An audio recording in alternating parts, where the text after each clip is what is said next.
54e session ordinaire de la conférence des chefs d'État et de gouvernement de l'Union africaine.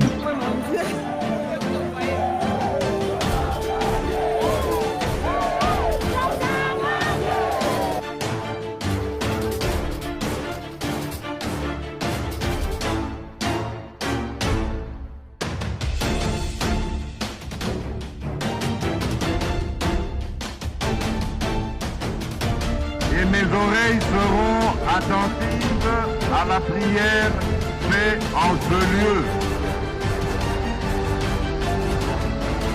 Je confesse mes péchés.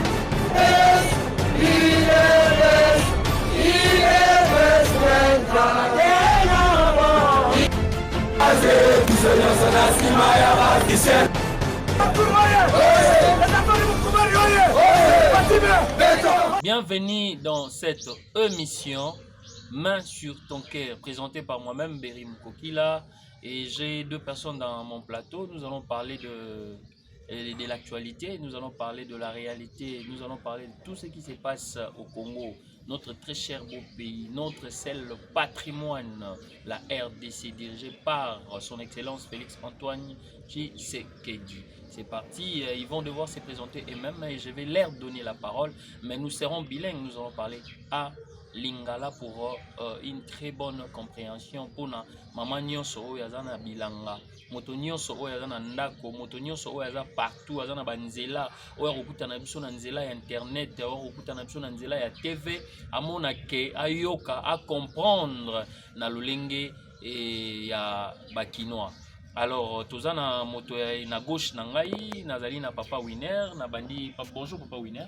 Bonjour Coupé bandi là, bonjour Papa Winner. Action. Na gauche na ngai nazali na Papa Winner. Bonjour Papa Winner. Bonjour Ndeko Berry, bonjour la population congolaise, bisika soso la biso.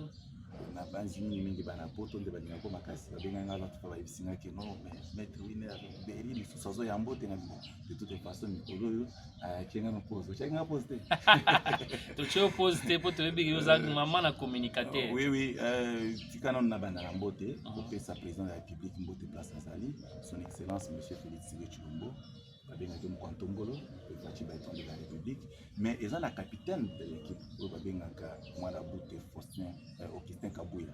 Mon CG place aux alliés na pesi mbote place aux a tikato pesa ba combattant na ba combattante sinon so bazali ba mbote parce que émission no mingi ba combattant balinga ko makasi ndeko ngai na ko sauter mais ba yebise kinga ke no ba mbote na biso pe faut commencer ka pe epande ko beri pe na régie bande ko na ba comprendre que biso ba combattant pe tozali mais la émission otiko banda to kato yo kanano kamboni ko bengi biso pona ko présenter ke Bana kin bino bozolanda communicateur yewana Winner yazali na je signale que aza mutu ya IDPS bino bomoni nini azali koloba déjà pour na to ebité lelo koloba nini pour biso ba question za biso mais ba réponse za ya bango. Alors Nathalie na lobo na nga ya mobali kotoyo tozana ingénieur Jansi to ke ibongo na kopesa mbote ingénieur Jansi. Et mbote Papa Berry pona nyonso sali po ete tokutana na isika oyo tosala émission ensemble na pesi merci beaucoup pour bengisi biso pona lobela o etali makambo ya Congo démocratique. Ezali vraiment privilège munene pona ngai ya kokutana ya koloba et puis ya ko débattre avec moninga et tout et ensuite na pesi pe mbote mingi d'abord na kena ko pesa mbote parce que nga nazali membre ya Union Sacrée parti na ngai MSSD Mouvement Chrétien pour la Solidarité et la Démocratie. Ezali parmi ba parti ezali ko constituer Union Sacrée. Alors na kei ko pesa mbote na honorable sénateur Mwaka, c'est lui le leader de notre parti, notre président national. Na pesi mbote na cordon national monsieur Jonathan. En tout cas nyonso na bana Congo nyonso na bana Tchangu. Berebi ke mission na yo bana Tchangu balandaka ngotro.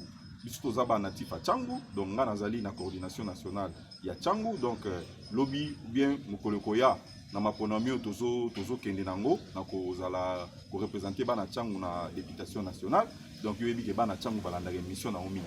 Alors yango wana tokopesa pe occasion na bana Tchangu bayoka yo, bana poto bayoka yo, ozana bandeko ebele na poto, ozana bandeko ebele na province ya Bandundu, ozana bandeko ebele na Congo mobimba po bazana posa koyoka yo, donc yango wana opesi biso opportunité oyo tokoloba o etali mboka na biso Congo. En tout cas nzambe a pambola émission oyo et puis on avance quoi. main sur ton cœur, tozali bongo na signalé bino lisusu na maître Winner.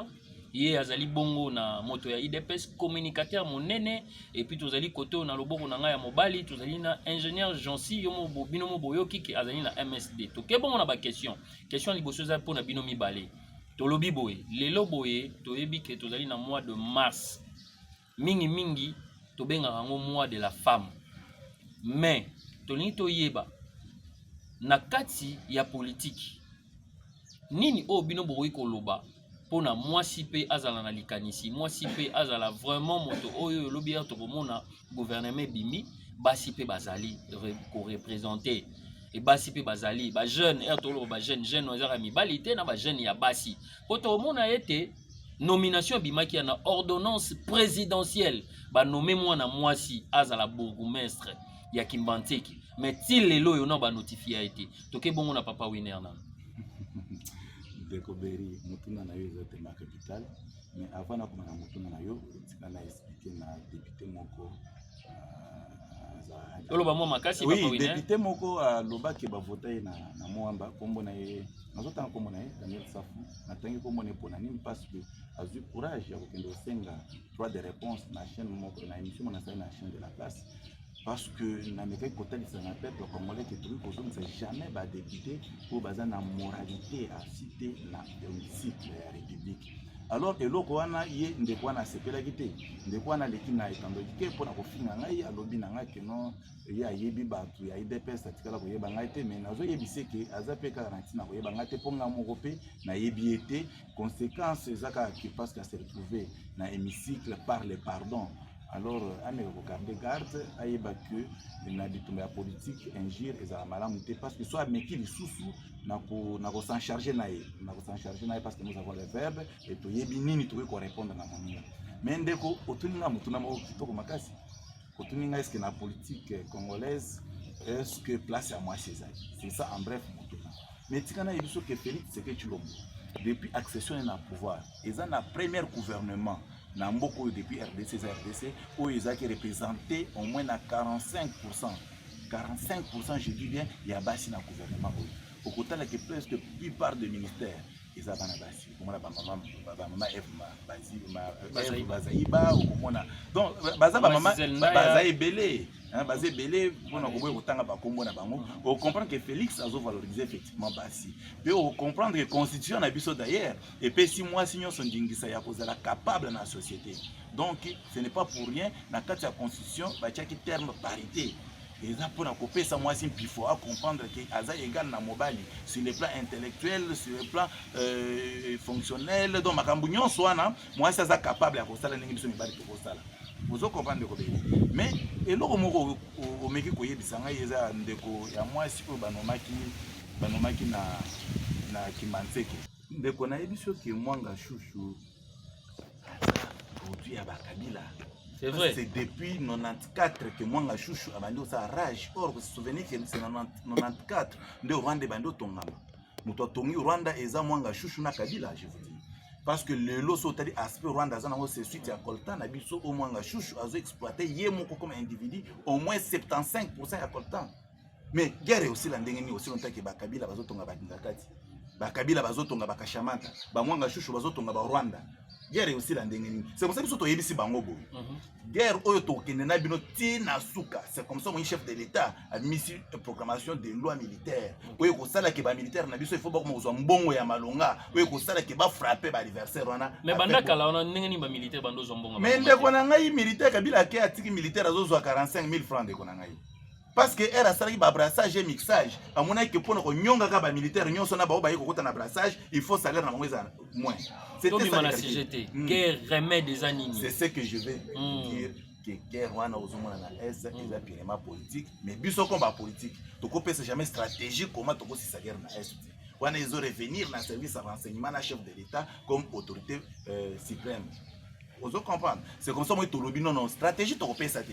Mais seulement tozolo ba ke bato za na kata osali bloko na basani. Batika poto ande déjà okanga bango. Mon frère lobby avion mobimba euti ba côté à est wana. Et yo au moins na plus de 250 personnes. Oyo mwanga chouchou za ko en charge ba za ko équiper ba M23.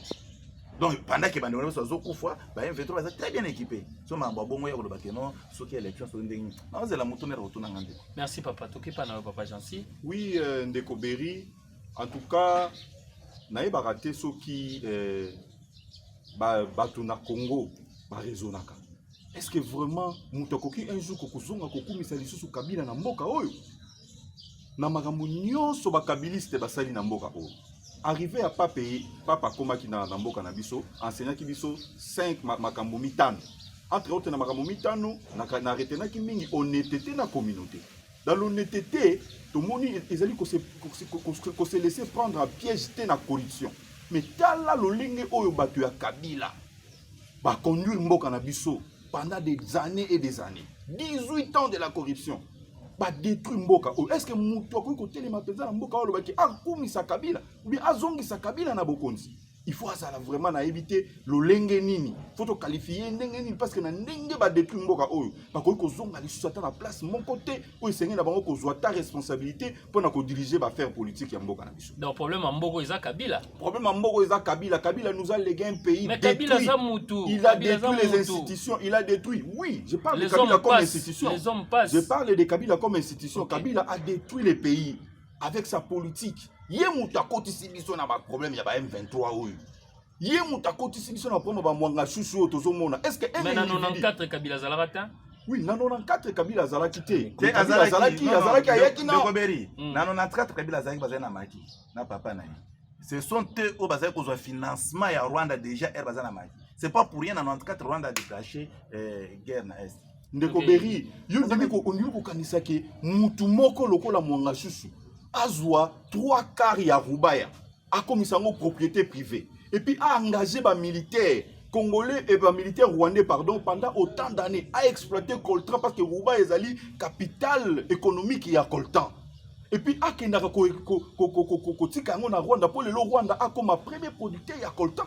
Alors que biso bana mboka oyo tozali na posa ya mboka tozali na posa ba ressources to bénéficier parce qu'aujourd'hui on dit le Congo ezali patrimoine économique ya mboka ezana ba ressources ebele mais biso bana mboka to ko jour na ngote banani bayaki na mwanga chouchou wana ezali bato ya Kabila donc atikeli Félix Tshisekedi ba problème oyo tozo kende avec la volonté politique du chef de l'État tozo kende malembe kolongo yango bana Congo bozala vigilant. Président de la République Félix Tshisekedi azo kende malembe pona ko éradiquer ba anti-valeur malembe nana yabaye ke lelo fo bakanga mwanga chuchu mais lelo bakangi mwanga chuchu nana yabaye ke mwanga chuchu asomba 3/4 ya territoire na Rubaya mais lelo avec Félix Tshisekedi toyebi yango nani amema bango Kabila donc Kabila mutaya na bango yango na ndeko Berry donc photos à la vraiment vigilant biso bana Congo to pesa monsieur Félix Antoine Tshisekedi to pesa ye opportunité donc to pesa les sous mandat oyo to pesa les sous opportunité to koma wana boso mona bana kin c'est chaud nazana 2 personnes je tiens à rappeler moko na loboko na ngai ya mwasi maître Winner yazali bongo communicateur ya UDPS parti cher ya chef de l'État Félix Antoine Tshisekedi na loboko na ngai ya mobile nazali na ingénieur Jansi yazali bongo moto ya MSCSD Yemura Yebi parti président parti politique non communé nani. Oui, MSSD est parti oyo to benyango mouvement chrétien pour la solidarité et la démocratie et kama magana sénateur Roger Mwaka. Voilà, eza show bongo pour to lolu kolobela bongo makambo etali guerre na est mais awa to moni bongo communicateur à lobby élection ça la maté et on to lobby élection ezalato pesa so argument na pour nini et puis pour soge ozala pourquoi soge ozalate et pourquoi.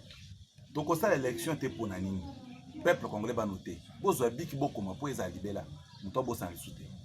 1. Toza na problème na est où eza très délicate.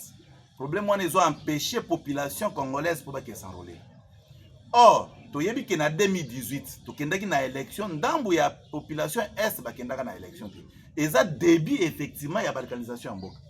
Or, ko ça la deuxième élection sans participation bandeko na eza ko balkaniser déjà RDC. Félix Tshisekedi comme visionnaire à mon avis non to ko ça l'élection té pendant que bande ko na ngai mususu bazo voter té ils ont déjà raison moko trop patent pour ko ça la que to ko ça l'élection té Et là, on a vu ces ambongo, pour la élection, c'est bon, Beaucoup se souvenir que kaka na mandat Félix Tshisekedi Tshilombo, na mandat Félix Tshisekedi Tshilombo, nde tozui occasion ya koyoka sango ke bidi ya mboka comme la 16 milliards. C'est que nous avons l'argent pour faire l'élection. Mais toko ça l'élection, bande comme souba voter toté. Tolobi non, mutunyo se faut voter pour éviter la localisation dans la République démocratique du Congo. Ouais, les pièges Rwanda ça va attendre biso. Pour au fur et à mesure que tous continuent à faire la élection, tout en écartant les autres, Rwanda profiter à zo extrait en mboka na biso.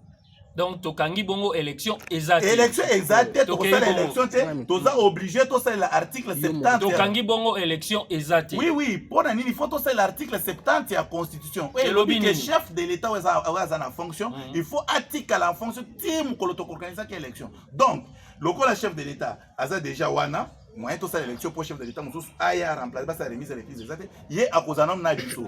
Même discours automona qui ont pas battu à Kabila, qui est chef de l'État, article Boyelobi, qui est chef de l'État. Et Zangaïté, Zamibe Kwamboka, Banamboka, Bafongo, la Constitution, Batang, article 70, alinéa 2. Article 1 est très combiné, article Moussouste, et ça, il y a un moment simple, léger. Article 1 est le que chef de l'État fait en fonction jusqu'à l'installation du nouveau chef de l'État. Mais l'autre, tout ça, l'élection, tenait en fonction. C'est celui qui est en fonction. Papa Jansi, ingénieur Jansi, Tokei, Bongo Panayo, na Lombango, ceux qui ont élection, Salama, ceux qui salama pour nani, ceux qui salama tepe pour nani. Oui, Papa Berry, na motuna on a repris ça et yanoboye. Volonté politique à chef de l'État Isali élection salama. Et puis biso bataillon sacré, nous sommes pour que l'élection salama. Mais l'élection pour salama na ba irrégularité belité. De l'eau yo tous en a problème ya irrégularité, c'est-à-dire que ba irrégularité c'est na makamounet ba enrôlement. Nous avons que le processus c'est les camarades monté parce que le pays est allé dans l'insécurité. Mais un facteur et l'autre comme tout ça un facteur sécurité ou les facteurs munene na kati ya mboka na biso. Tout sengeli ko sécuriser la frontière na biso, ko sécuriser population pour être population à la libre.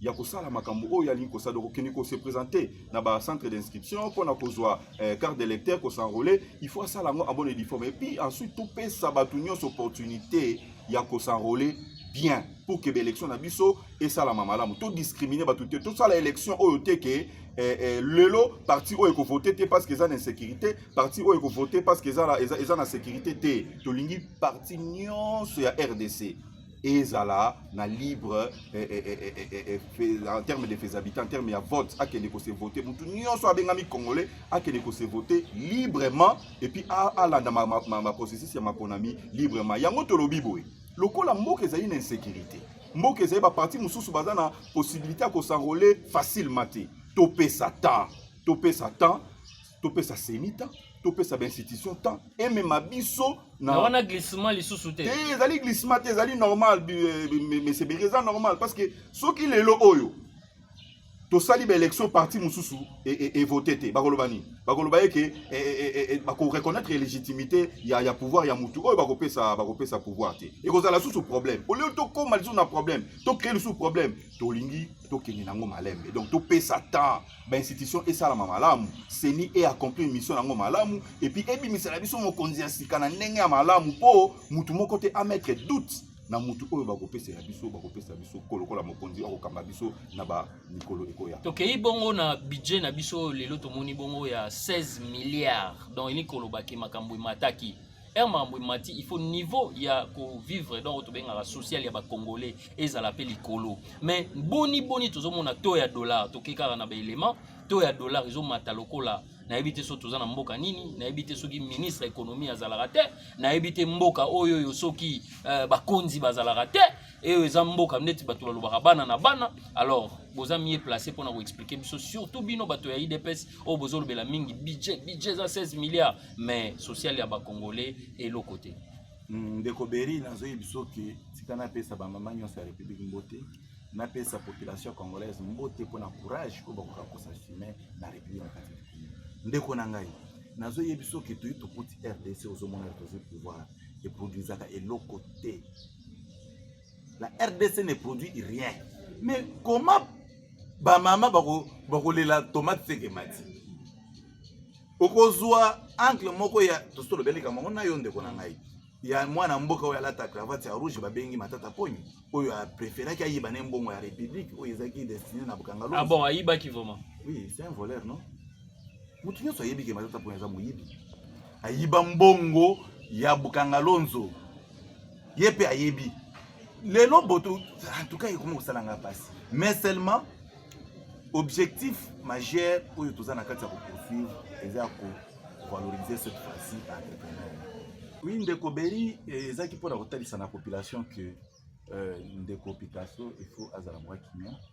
Je sais que ordonnance na juste là ezana ordonnance contraire que ni pour na kolongola ye azala kimia chef de l'état aibero ni ko sala konaye mais problème ezaki par rapport à ba document oyo akotisaki na administration pour na contrôle avant nomination et poser moi problème mais je pense qu'on va arranger ça sans problème pas na kimanti que va la kimia.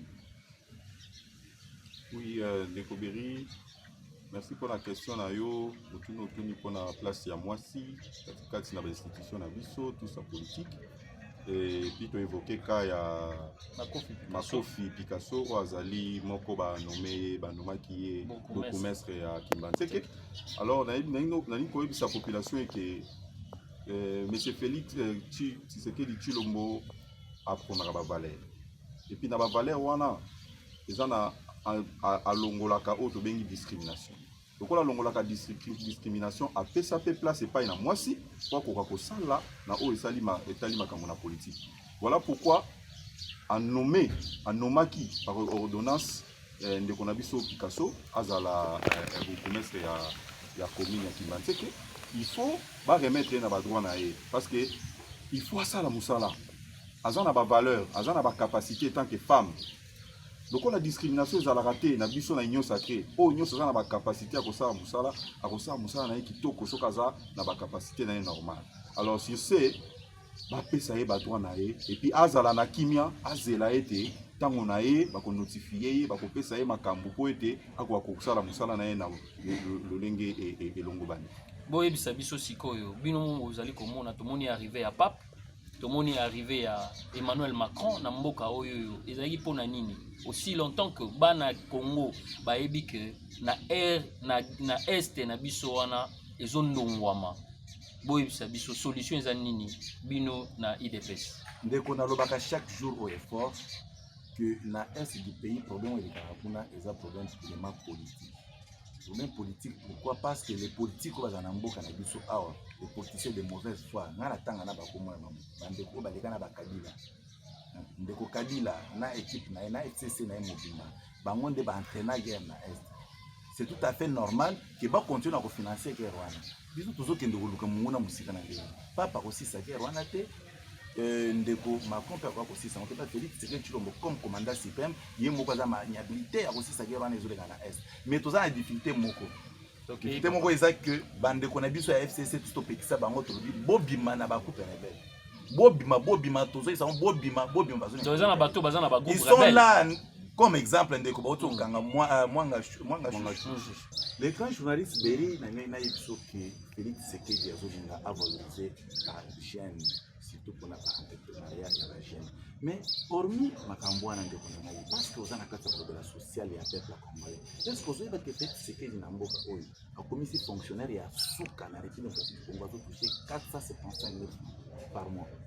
Si vous avez un EPST, na pesa mwana mboka toni mwa bambote place azali, si vous avez un EPST, au kuta ki na EPST, ba komi ko conflit ba salaire ya bato. Imaginez-vous que prime na EPST prime ezo comment voir même na 2 millions. La preuve est allée. Mais je vous dis, mais tu n'as tangi EPST. EPST, là où il y a la gratuité. Donc, tu y a jamais la télévision dans mensonge. Bande ko ba kende ba tuna ba enseignant, ko baza ba matriculé. Ba tuna ba ko mo simba combien. À part wana ba tuna ko prime na bino ezala combien. Na lobité ke so ba ko sa basi na bana banda ko ba basi na banda ko belanga non non po awa biso tuzo bande vérité.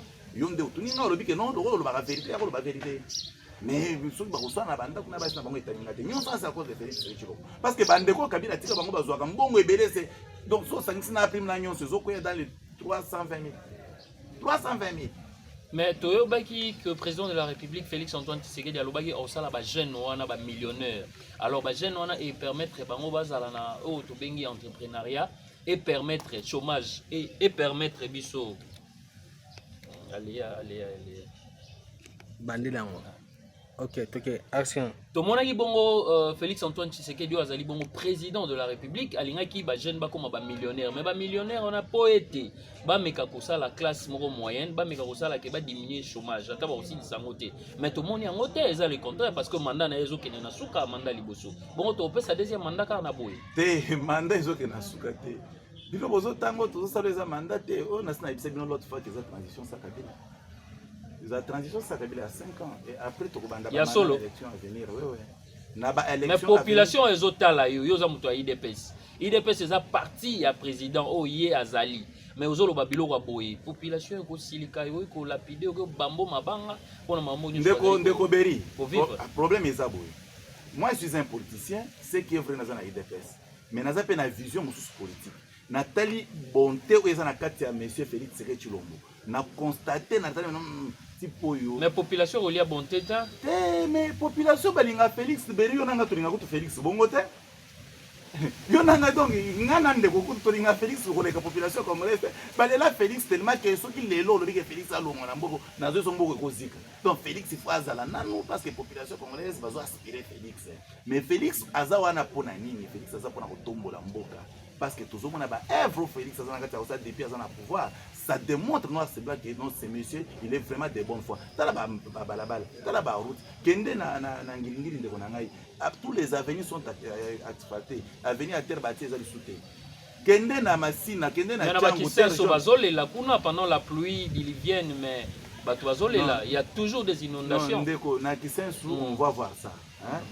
Ah, on nous reconnaître. On va voir ça parce que oui, déjà forme qui s'insout les autres allaient là et ils ont vraiment une forme un peu compliquée mais il faut mais orienter en dessous hein pas mais orienter on va travailler ça la traçabilité banzela pour les la propre mais pas cause de la passion mais tous nous sommes très sérieux que banzela na commune nyonso population continentale et nous sommes aussi très sérieux du sonyon que Félix a installé gratuité d'enseignement c'est sobikanga ba ça la point na c'est ce que nous sommes en train de dire à la population congolaise. Prince Abikanga basa na kati ya salam. D'ailleurs quand na minute oyo ba tie déjà makada bazo tia béton. Donc c'est-à-dire Félix a un système à béton. Or béton peut couper faut 100 ans. Ce qui veut dire que Félix pour l'on na pouvoir normalement, il faut ça 100 ans mais aza pe mutu. Il faut kaka kende après ta moins 35 ans moins 40 ans. OK. Pour ndeko beri, nga na yebi vérité moko na mboka oyo. So kaka papa eko visiter président de la République. Président na sala ka ba 32 ans.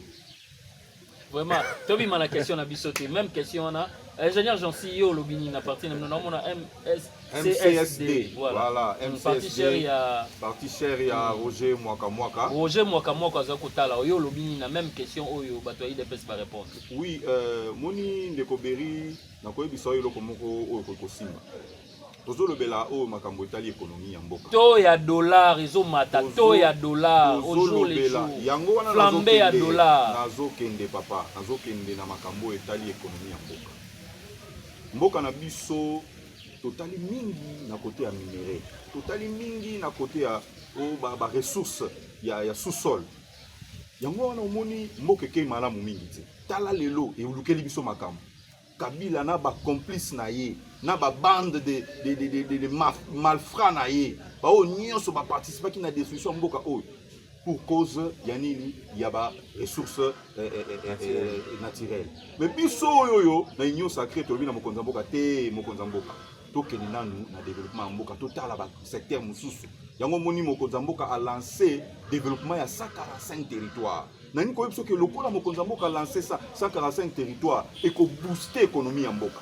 Entre autres na ba territoire nyonso to na ba route malamu e ko tongama et puis to ko sécuriser production parce qu'on ne peut pas parler de l'économie. Il faut relier RDC. Il faut relier RDC. On ne peut pas parler de l'économie sans production. Exact. Et on ne peut pas parler d'une bonne production si on ne sécurise pas cette production. Or, la sécurité de la production émane aussi des bonnes routes, de bonnes constructions des routes. Quand il y a de bonnes constructions des routes, la nourriture ou bien la production peut quitter d'un coin à un autre coin et à un temps record. Donc ça peut sécuriser que l'eau qu'on a... on a biso na katomo mke papa Jansi alobi que to produisare l'eau morote bon siko yozolo ba to sécuriser production. Papa ngai na tamboli na Congo oyo mobimba to produisaka. To produisaka biloko ebele to produisaka ba. Ndeko na biso ko débattre na biso alobi prix ya tomate. To produisaka ba tomate awa to produisaka ba tomate awa na Congo. to produisaka concombre awa na Congo, to produisaka fufu, to produisaka maïs, oke kuna na bakata okuta batu baza wana baza animé na production ya ba fufu ya kitoko. Mais ndenge nini Congolais azali kolela social ya Congolais. Congolais azali kolia te. Mokonza mboka atali alobi. Tala biloko zoke. Beriso okei na mboka kuna. Okomona biloko ebele za produit mais ezokoma na Kinshasa te. Eloko ni ezokomisa na Kinshasa te. Ezali ba mauvais état des routes. Alors pour ne pas to kondera la situation là, vous mettez développer ba territoire, to créer ba route. Na 4 ya programme de développement ya 145 territoires, ba route ba nzela bien et kotonga ma pote même la biso nourriture. Programme ya 145 territoires. Ezamité. Des amis tes en réalité pour le gouvernement ça paie 770 000 $. T'as la volonté politique. Nani kota liso volonté politique, il y a chef de l'État. Chef de l'État, c'est un manager, Bérim Kokila. Après, si ma grande ligne. Mais qu'est-ce qu'il faut maintenant? Il y a des spécialistes. La gestion d'un pays, c'est comme la gestion d'une entreprise, Bérim. Le chef de l'État donne des grandes lignes. Et nous, qui sommes appelés spécialistes, qui sommes appelés politiques, nous devons maintenant suivre les orientations du président de la République, accompagner les idées du chef de l'État pour que, et comme un accomplissement, tout toucher, tout palper réalité. Les loyaux, quitter l'omba. Mais nini torosa la siko pour population et CP là, Elia et Mela, parce que quelle demande de peuple? Population de Senga et Zoba soin bien, et Kendekela si, et là la malamu, Elia malamu. Mais les loyaux.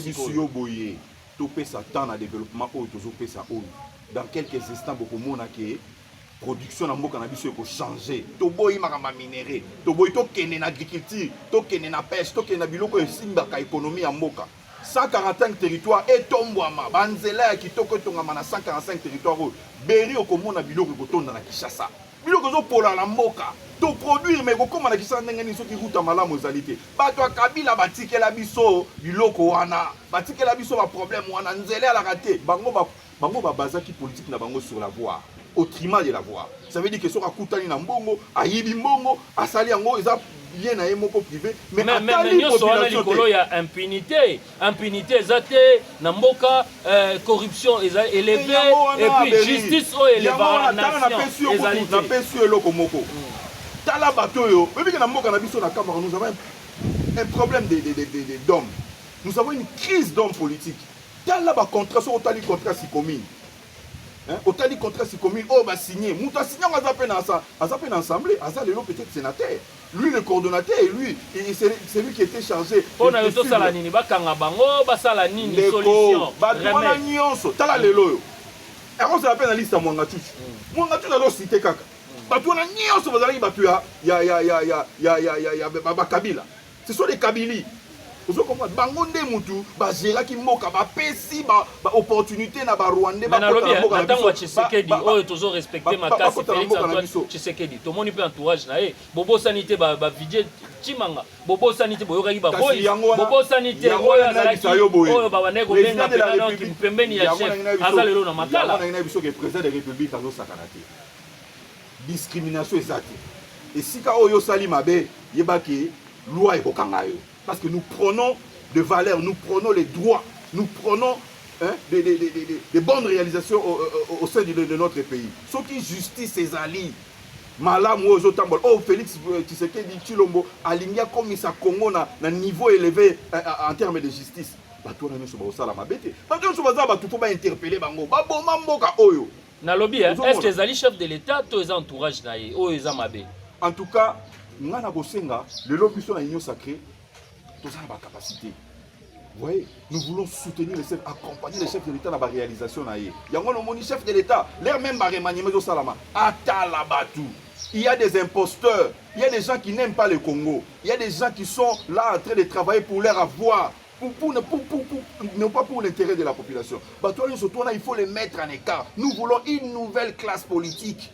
Le président de la République doit faire face à une nouvelle classe politique et qu'on accompagne Misala Nae. Biso tozali ba membre, biso toza capable. Bien, biso tangi classe. Biso tangi classe toza capable de ça là. Il roni n'est pas si wana. Pour na roluka ko kolan. Honnêteté ezate. Batonyo surtout wana ba travailler na Kabila wana. Batonyo so baza tout les chefs de l'État. Les chefs de l'État doivent choisir. Il y a des gens qui doivent être honnêtes. Ils doivent savoir que pays eza yote, eza ndako na yote. Pays ezali na ba intérêt, ba intérêt za la collectif. ezalaka personnalité bentero tozoluka ezali ya bana mboka tolingi mutu aza na mwemwene ditu mutu aza na bandundu na bakata a se retrouver na gestion ya mboka yango wana tolobi président de la république oyo biso tozopesa maboko atala banani oyo basengeli po ete pembeni na ye ezala na bato ya malonga po ete misala na ye esala nini etombolama. Donc président de la république asala choix moko ezala judiciaire. Alors tokei bongo mpona kosukisa na lombango na asile pena bomela bokitisa motema na moni pena ezalaki bongo vraiment bozoloba na motema na bino nyonso mais mission oyo na rappelé ezali main loboko na motema na main sur ton cœur. Alors tokomi presque na suka yango moni tokopesa papa Winner Maloba ayebisa biso pendant 2 minutes kaka asala résumé à makambo lobby et puis ayebisa biso remède pour mboka oyo Congo tozoli kobenga patrimoine ya congolais nyonso na congolaise nyonso ekende liboso to salani. Oui, merci. Tala caméra na biso ndeko Beri mutuna malamu na kosenga na peuple congolais. Premièrement, il faut ozana bolingo wana linkoloba lamo ensemble. Tolinga na biso nyonso. Pour éviter que yoka mingi ba politicien ya lokuta o baya kokosa bato parce que vous êtes sans ignorer que ba politicien ba se retrouver par exemple dans un hémicycle baya kana lokuta envers la population que vous êtes il y a des salaires qui ba profita ba yobino ba voir ba se servir dans un hémicycle ba ça elo. C'est comme ça moi ba sengi biso de bananga au toyer c'est bino awa cette fois-ci il faut bosser l'effort pour renouveler classe politique. Classe politique dont on parle est Zababiso. Nous sommes des tous free à Sika. Ou te consala que toi apporter ton dans la politique congolaise. Alors, pour un chef de l'État, volonté politique au chef de l'État Zanango, en tout cas, je ne sais pas comment on a la balance. Et l'équipe tellement mingi. Mais il y a mutu ya ezaki tolinga na nam d'abord. Tolinga chef de l'État, tolinga na biso nyonso. Tous à ensemble les bokeh. Total les messages chef de l'État Zanakata Rosala to pesa en confiance. Total la programme chef de l'État nyonso to pesa en confiance. Votre le belabino a programme à 145 territoires. To pesa programme en confiance. Bande konanga na IDPS sikoyo ndeko parce que na ko kolekate sans que na toucher IDPS. Ndeko nanga na IDPS sans Augustin Kabuya pour l'instant. Wana toye ko kata yo mo muke to pesi yo mbala mo li sous 2 minutes. Talo boko na yo ya mobali na motema.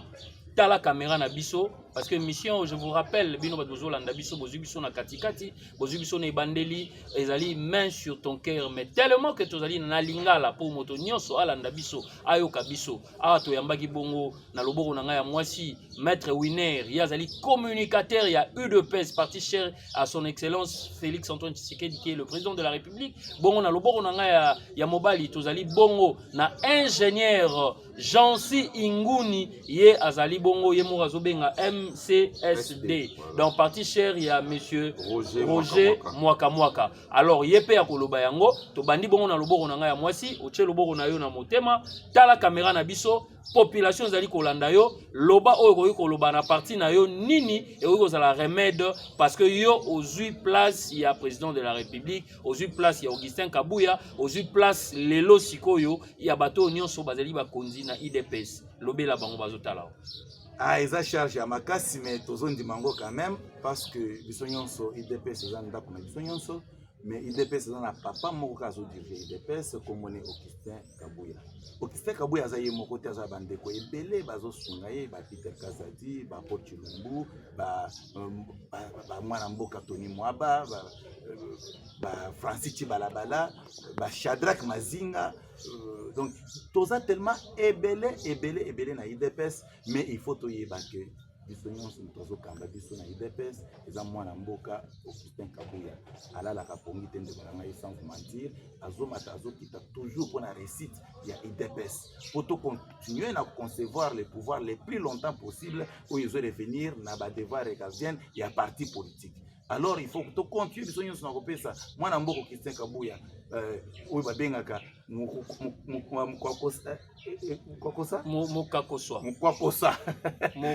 Mukakoswa voilà c'est ça le terme Mukakoswa donc tu continues à couper ça Augustin Kabuya ba courage parce qu'ils attendent na papa to mata to kita izata Augustin Kabuya pour l'instant et après ndeko na ngai pona bandeko na ngai nyonso ya IDPS ba combattant na ba combattant bandeko politique ezalaka biso tozana maîtrise ya politique na ngai na bino biso ba les vrais ya IDPS ba combattant na ba combattant biso toyebi ndenge tobimisa président de la République na mboka oyo tobimisa président de la République lelo azo gérer mboka oyo alors soki tosangani na bolingo ya solo te kozala pasi totika biloba lo ba de gauche à droite totika ko critiquer Augustin Kabuya critiquer maître Winer critiquer Peter Kazadi critiquer ba critique eza na tina te na politique il faut ndeto simba na moko na bande ko na biso pe lisusu to sangana na union sacrée biso nyonso il faut tozala ensemble pour na kotalisa ke mboka eza na posa ya avancement parce que tozana tina mboka ezo mesu simate il faut kotala mboka tozokende to uti wapi tozokende wapi certainement que to uti na libulu moko ya makasi tokuti mboko na libulu ya makasi peuple congolais boza sans ignorer maintenant tozana kata osala effort pour que to mboka na libulu pour mboka na biso bando okende vers émergence et pays développés na République démocratique. Merci beaucoup. To comme si bon on a rubrique na biso deux questions, ce sont des questions fermées. Là ba question mo to kangi oui ou non maître Winer élection ekozala na 2023. Non, élection ça. Oui ou non muto to bengi Moïse Katumbi akozala moko ya ba président de la République na 2023 pour postuler à cette candidature na ye. Non, il y a kotikala ko jamais président de la République. Ezara question c'est oui ou non. Non parce que ça étranger. Bana ki Nathalie Gotoyo ingénieur Inguni. Loboko na we ya mobali toujours na motema tala caméra na biso. Yebisa biso mamunyo solingo olobi awa au résumé nango pona Congo ebonga émergence à Congo sengi nini et puis to na des questions na biso fermées. OK, merci monsieur Berry. Ngina loba pona Congo ebonga sengi na biso bana mboka tolinga Congo. Tolinga Congo kolinga Congo ezali ko sala pona bien-être ya mboka na biso. To travailler pour l'intérêt national. To travailler pour l'intérêt personnel te tolinga mboka na biso. Tolinga ngo na ba institution nyonso ya mboka na niveau nyonso ya mboka tolinga mboka tokomona mboka na biso ko se développer ningo lo bateke ozo travailler aux assemblée nationale mais aux en connivence na ba rebelle au traitaka na ba rebelle olingi mboka te Berry olingi mboka te ovandi ozo lo wa mususu mais ko sala ozo sala maka mususu yongo moni même ngai na dutaka na batu batanga classe na mboka oyo Berry. Est-ce que pourrait-il un jour dire qu'il y a des intellectuels qui respectent ce qu'ils ont reçu de l'école? Comment vous avez reçu quelque chose de l'école et vous n'arrivez pas à mettre cela en pratique, mon frère? Tolinga mboka. To sala ndenge balakisa biso makambo, ndenge makambo esala maka. Tolinga mboka na biso. To salela mboka na biso na motema mobimba. Yango moni biso na MSSD to pronaka ba valeur. Nous sommes liés avec les valeurs. Donc ba valeur nde ezali source. Il y a émergence Yamboka Nabiso. Voilà, des questions Nabiso fermées qui monsieur ingénieur Jonsi Inguni, na 2023, président Nabiso de la République, Azonga, to Azonga, te oui ou non? Monsieur Berry, président Nabiso. Te, eza oui ou non? Oui, Azonga. Ok. Deuxième question. Bolobi Bongo, budget Nabiso a 16 milliards. Aussi longtemps que le peuple congolais ezo nyoko maraka. Yo siko yebisa biso. Pona yo. Est-ce que ondimi kaka président de la République na ba allié nae union sacrée ezalara oui ou non? Union sacrée ezala ou ezala. Question na biso eza oui ou non? Oui, union sacrée faut ezala. Question na biso eza oui ou non? Peuple bozo landa biso Azoza la bonga la dirigeante, lobi question oui ou non, m'a argumenté. Est-ce que soga du pouvoir et aux alara oui ou non? Oui. Voilà. Ça n'est fini pour aujourd'hui. Naïsi bo sepeli na banda go place bozali. Awa tozali bongo na émission présentée par moi-même Berry Mukokila. Mais sur ton cœur dans le boko na motema tozoloba polele mambonyo so etali mboka to brosser na bino mambo etali mboka bomoni ba ndeko oto yambi na plateau na gauche na ngai tozalaki na maître Winer yazali kankolongo yazali bongo moko ya communicateur ya UDPS parti cher ya président de la République Félix Antoine Tshisekedi na loboko na ngai ya mobali tozalaki bongo na ingénieur Jonsi Inguni ye azali bongo parti ya MSSD ya Sheria Roger Mwakamwaka. Roger Mwakamwaka. Roger Mwakamwaka. Voilà. Alors, les lobos est aussi ici à qui le prochain tour tolingi bino partout bozali bozala malamu soki nzambe alingi mikolo ezoya tokoyamba lisusu bandeko mosusu na plateau epi bokomona tokosolola kaka boni mboka ezali kotambola biso na bango tokoluka basolution biso na bango tokosolola mpo na toza kaka na obel likanisi moko bato oyo bazwi bwato tokoti obwa toza kaka na likanisi obel lioko mboka na biso ekende obe malamu. Merci. Oui, allez-y, allez-y. Allez-y. Na pesi mbote na bana changu nyoso ya bino molobeli yeyo. Toboyi batu baka kokosa biso na changu. Tala changu wana batu akabila bazwa pouvoir ba kimbuta baya. Te zaki mbote. Te nazo pesa mbote. Nazo pesa mbote na bana changu. Voilà. Na koyebisa bango peke ya bino molobeli yeyo. OK. Soit na bino ya kitoko eza Jansi Inguni, les leaders maximum ya changu. Et puis na pesi mbote na Mama Siblim Mave Bansimba oyo aza motema, donc motema ya papa Jansi Nguni na pesi mbote na pesi asute na nga makasi et na pesi mbote na Joël Tabala Sitwa, donc koto zali Tabala motema na nga eza pa na yo kwa na pesi mbote na sénateur Roger Mokamwaka, donc les leaders, l'homme crédible, l'homme honnête, l'homme capable pour agir kamba MSSD. Na pesi pembote na coordonnateur national Jonathan Dilubenzi, donc il est coordonnateur national na biso na Ligue des Jeunes. Na pesi mbote mingi, en tout cas na pesi mbote mingi na papa na ngai Gérard Inguni, na pesi mbote na mama Martha Ankiona, na pesi mbote na mama Vina pour soutenir nga toujours na ba prière na ye et puis na ba conseil na ye sur le plan politique. En tout cas na pesi mbote na Karine Simbi, na pesi mbote na batu nyonso tout oyo ya changu bana nyonso ya changu ya AAC association à les anti-valeurs. Na pesi bango pe mbote parce que biso toza pe kuna membre eza toza ba membre ya AAC, donc tozo ko prôner ba valeur au niveau ya mboka na biso et puis particulièrement na changu na biso. Donc na pesi bino mbote bino nyonso mbote tokutani na prochaine et puis na pesi pe mbote na Beri, merci beaucoup na remercier yo na nengo ya biso na plateau na yo ya Sarepta télévision. En tout cas mbote mingi. OK, bon la papa winner.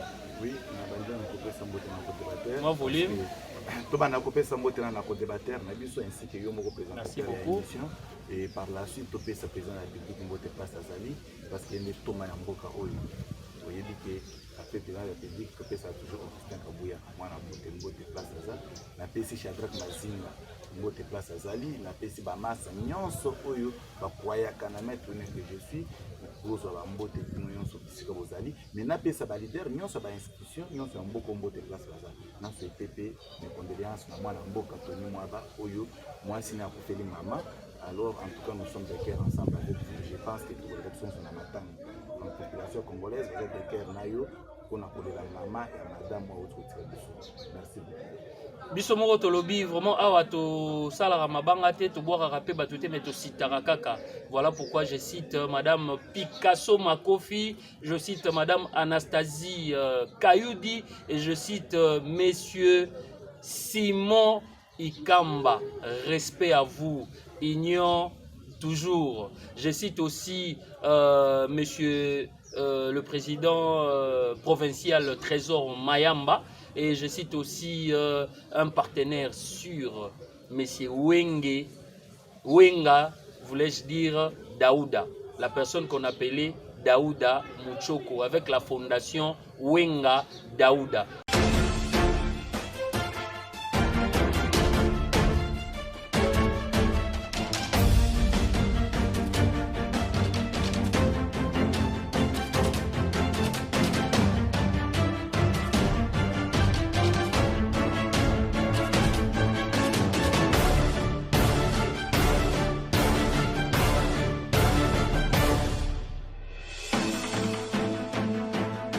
Quatrième session ordinaire de la conférence des chefs d'État et de gouvernement de l'Union africaine.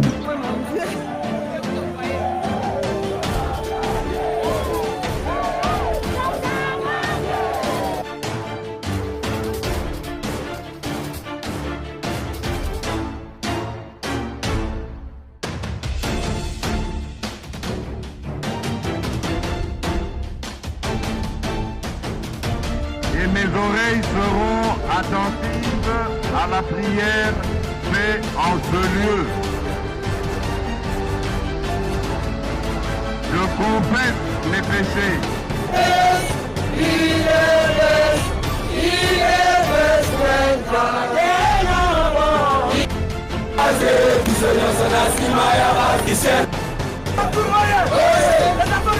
Oye,